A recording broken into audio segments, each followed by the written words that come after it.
एक समय था मुंबई में अंडरवर्ल्ड की दहशत हुआ करती थी। आए दिन गैंगवार हुआ करती थी, गोलियां चलती थी। कभी डी कंपनी वाले गोली चलाते थे तो कभी उनके विरोधी छोटा राजन गैंग वाले, कभी अरुण गौली के गिरोह के लोग। लेकिन अब समय ऐसा आ गया है कि ज़्यादातर जो डॉन बना करते थे वो सलाखों के पीछे पहुंच चुके हैं। दाऊद इब्राहिम अब भी फरार है, छोटा राजन तिहाड़ जेल में बंद है और अब मुंबई पुलिस की क्राइम ब्रांच ने रवि पुजारी को यहाँ मुंबई लाया है। आज उसे कोर्ट में पेश किया गया और 9 मार्च तक के लिए उसकी पुलिस कस्टडी हो गई। रवि पुजारी एक समय था कि छोटा राजन गिरोह के लिए काम किया करता था। बाद में उसने अपना एक अलग से गिरोह बना लिया और फिर एक्सटॉर्शन का धंधा शुरू कर दिया। लोगों को फ़ोन करना, धमकाना, जो नहीं डरता है उसे ऊपर गोली चलवाना और फिर धमका कर पैसे वसूलना। ज़्यादातर बिल्डर, होटेलियर और बॉलीवुड के लोग उसके निशाने पर हुआ करते थे, जिसमें उसने माजिद मेमन जो एनसीपी के नेता हैं और वरिष्ठ वकील हैं उनके ऊपर भी गोली चलवाई थी। महेश भट्ट फिल्म निर्माता हैं, उनके ऊपर भी गोली चलवाई थी उसने, और साथ ही फिल्म फाइनेंसर जो अली मोरानी हैं उनके ऊपर भी गोली चलवा के उनके घर के पास गोली चलवाई थी उसने।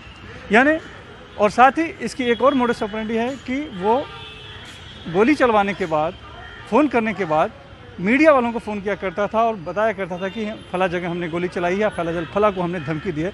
यानी वो पब्लिसिटी लेना चाहता था और पब्लिसिटी के जरिए अपनी दहशत फैलाया करता था। मुंबई में उसके खिलाफ 49 केस दर्ज हैं, जिसमें कि हत्या है, हत्या की कोशिश है, जबरन वसूली है। उसमें 26 मामले जो हैं मकोका के तहत दर्ज हैं। इसके अलावा मुंबई के MMR रीजन की बात करें, नई मुंबई और आसपास में, तो कुल 78 मामले यहाँ पर दर्ज हैं। इसकी तलाश चल रही थी, विदेशों में बैठ के ये पूरा अपना वसूली का धंधा चला रहा था। 2 साल पहले अफ्रीका के सेनेगल में इसकी गिरफ्तारी हुई। उसके बाद से उसके प्रत्यर्पण की कोशिश शुरू हो गई थी। हालांकि मुंबई पुलिस की तरफ से भी कोशिश की गई थी, लेकिन सबसे पहले जो उसकी कस्टडी मिली वो कर्नाटक पुलिस को मिल गई। तो कर्नाटक पुलिस उसे फरवरी 2020 में सेनेगल से कर्नाटक लाई थी भारत में, और वहाँ पर वो उनकी कस्टडी में था और पूछताछ के बाद फिलहाल जेल में था। इस बीच मुंबई पुलिस कोशिश करती रही और कुल 10 ऐसे पुख्ता मामले उन्होंने सेनेगल के कोर्ट में पेश किया।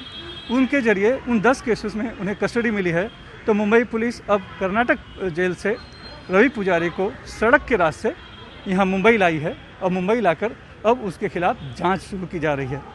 प्रमुख 10 मामले हैं जिनमें की कस्टडी मिली है, यानी एक एक करके सभी मामलों में जांच की जाएगी, उससे पूछताछ की जाएगी और जो भी उसके यहाँ पर जो समर्थक हैं या उसको जो भी सपोर्ट किया करते थे, उसका जो भी गैंग के लोग होंगे, उन सभी के बारे में पुख्ता जानकारी मिल जाएगी, मिलने की कोशिश की जाएगी और फिर पुख्ता केस बनाकर उसे सज़ा दिलाने की कोशिश की जाएगी।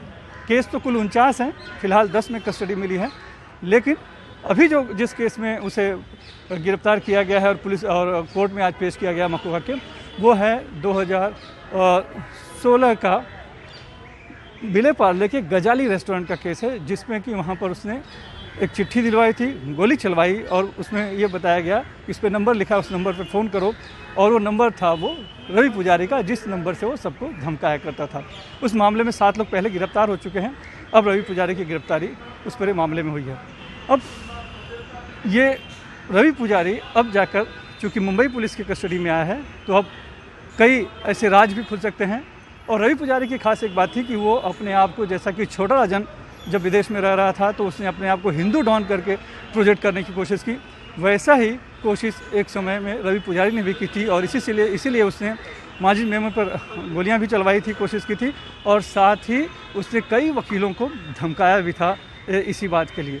बहरहाल रवि पुजारी अब गिरफ्तार होकर मुंबई पुलिस की कस्टडी में है और उससे यहाँ पर पूछताछ की जा रही है। एक स्पेशल टीम बनाई गई है जो उसके सभी जो राज हैं अंडरवर्ल्ड के वो उजागर करेगी और उसके खिलाफ पुख्ता केस सबूतों को जमा करके उसे सज़ा दिलाने की कोशिश कर रही है। मुंबई से कैमरामैन राजन दयाल के साथ सुनील सिंह, NDTV इंडिया के।